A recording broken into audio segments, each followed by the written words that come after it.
नाही हा? एक पैसे घेत नाही, काही नाही. हा मला तुमच्या हिशोबाने काय द्यायचे ते द्या. बाबा तुमच्या एवढा पोरगा वारला द्या. नव्हता. आपला आशीर्वाद लय लागेल तुम्हाला चांगला. हा, चांगला. काय झालं होतं की आमचं जे फर्स्ट नंबरचं शॉप आहे ना तिथे ते आले होते अगोदर. तर आजोबांची इच्छा होती की आजींनी काहीतरी घ्यावं आणि ते पोत वगैरे पाहत होते. माझी तिथे चर्चा झाली त्यांच्याशी, पण मी काही कामानिमित्त मॅझिनाईन फ्लोअरला गेलो तोपर्यंत ती शॉप बाहेर गेली होती. त्यावेळेस मला मुलगा आला, म्हणे ते आजी आजोबा पुन्हा या शॉपमध्ये आले. त्यांनी तोपर्यंत आहे ना एक दागिना खरेदी केला होता आणि एक मंगळसूत्राची वाटी त्यांना आवडली होती.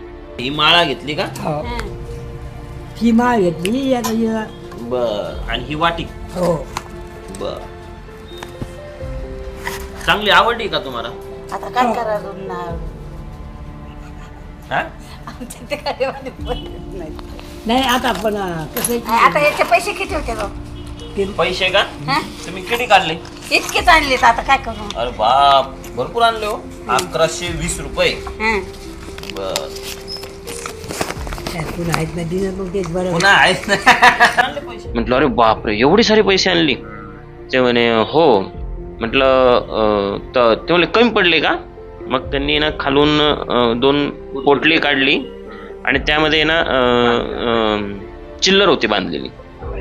म्हटलं हे ठेवून द्या, हे नको. ते म्हणे मग नोटा तुझ्याकडं पैसे आहे ना ते दे. आजी म्हटले हाय किंवा. आणि ते त्यांनी पोटली काढली आणि ते पैसे माझ्या हातामध्ये पुन्हा दिले. मग मी म्हटलं नाही मला नको पैसे. मग त्यांचे 10-10, 20-20च्या ज्या नोटा होत्या त्या परत दिल्या. त्यानंतर त्यांचे जे 1000 रुपये होते ते 1000 आजींकडे दिले. म्हणलं तुमचे आजोबांनी जे पैसे दिले होते आजोबांकडे देऊन टाकले आणि ते पैसे मी दिल्यानंतर तो दागिना त्यांच्या हातामध्ये दिला, माळा. आणि दुसरं जे होतं ती मंगळसूत्राची वाटी आजोबांच्या हातामध्ये दिली. आजोबांच्या हातामध्ये दिल्यानंतर म्हटलं तुम्ही आजीला द्या. आजीला द्या म्हटल्यानंतर द्या द्या द्या. हा, ही आवडत वाटी. गेलं. नाही हा? एक पैसे घेत नाही, काही म्हणा. हा मला तुमच्या हिशोबाने काय द्यायचे ते द्या. घ्या 1000 रुपये. 1000 रुपये नको, लय झाले तेवढे पैसे. पांडुरंगाचा आशीर्वाद आणि तुमचा आशीर्वाद असला सगळं कल्याणच कल्याण आमचं. 500 येते. 500 नको, अजून कमी दे. त्या आजोबांचं आहे ना आजीवरती भयंकर प्रेम होतं. कसं की बाबा नाही तू काहीतरी घे, हा जो संवाद होता ना तो खूप आवडला. त्यानंतर त्यांना बोलता बोलता मी त्यांना विचारलं की आजोबा तुम्ही किती वर्षाचे? ते म्हणे 93 वर्षाचा आहे मी.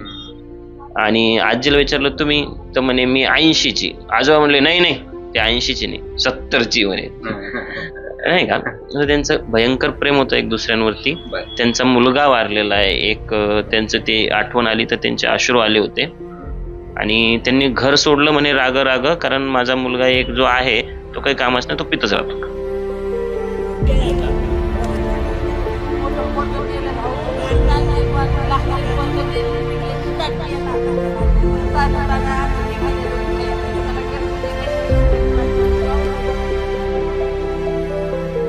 दुसरं असं की तुमचा जो व्यवसाय आहे तो ग्रामवर चालतो आणि साहजिकपणे तो अत्यंत मायक्रो व्यवसाय आहे आणि त्यातनं पैसा पण खूप लागतो.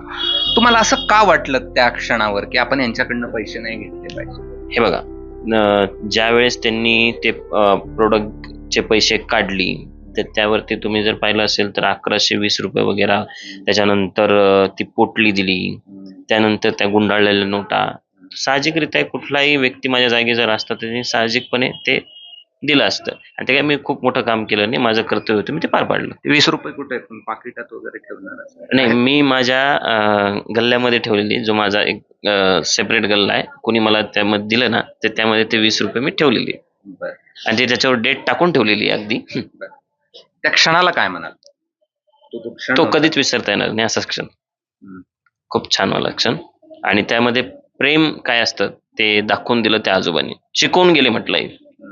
दुसरं आजी आजोबाच्या चेहऱ्यावर आनंदाविषयी काय सांगाल? चेहऱ्यावरचा आनंद. त्यांचा आनंद म्हणजे खूप वेगळाच होता, त्याला शब्द नाही देता येणार.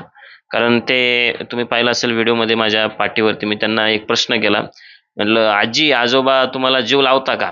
अरे काय रे म्हणे आता आमचं वय म्हणे नाही लावता का म्हणे मग आजोबा म्हणले मग किती लावितो नाही का तर ते वेगळंच होतं.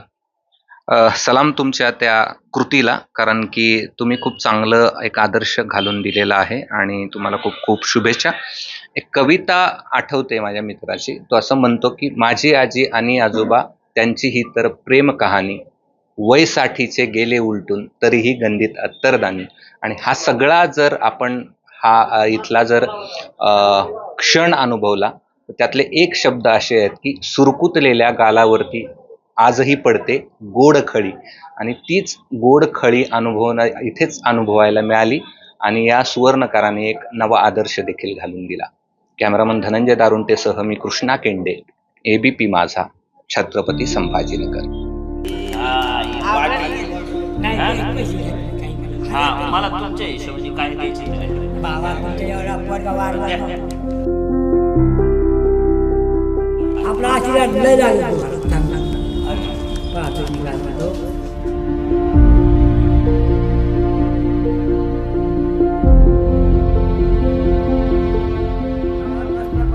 अहो प्रेम करते का? अहो जीव लावते का आजीला?